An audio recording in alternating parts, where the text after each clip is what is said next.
Since his one-game suspension for tossing Super assistant coach Damon Jones, Jr., Smith has not been the player the Cleveland Cavaliers have expected him to be. To be fair, Smith has not been the player the Cavs have expected him to be for the last 2s. Instead of using his short suspension to rejuvenate Smith played 5 games of lackadaisical basketball. After those initial 5 games, Smith transitioned to the second unit. Since coming off the bench, Smith has 3 games in double figures and 4 games of 5 or fewer points. The Cleveland Cavaliers need more from Smith, but with reduced minutes and a reduced role, it'll be increasingly difficult for him to gain his traction back.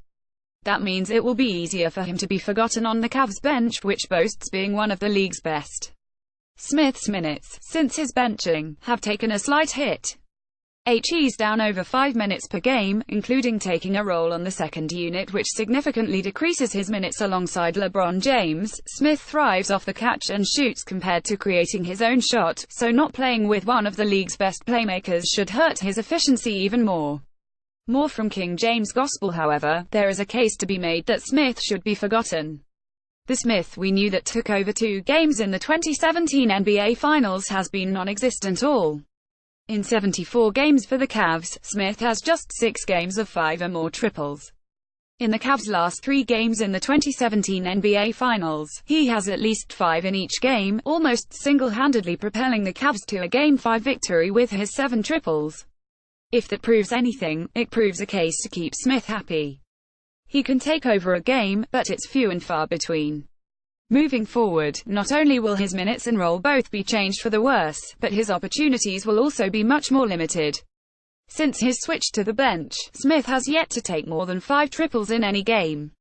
Smith, on the average, is 5.0 threes per game. Nonetheless, Smith's lack of aggression and shooting will limit his use, which will limit his minutes and limit how noteworthy he is. Also, moving him to the bench will ultimately mean that his production drops even more. The only downside to that is Smith is one of just a few Cavs that can virtually take over a game by himself.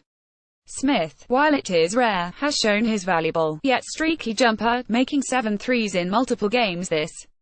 To recap, Smith's minutes, his role, and his opportunities have all taken a hit since his transition to the bench.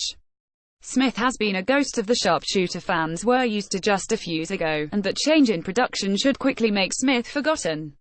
However, I'm not sure that's necessarily a bad thing, especially given how poorly he's been playing all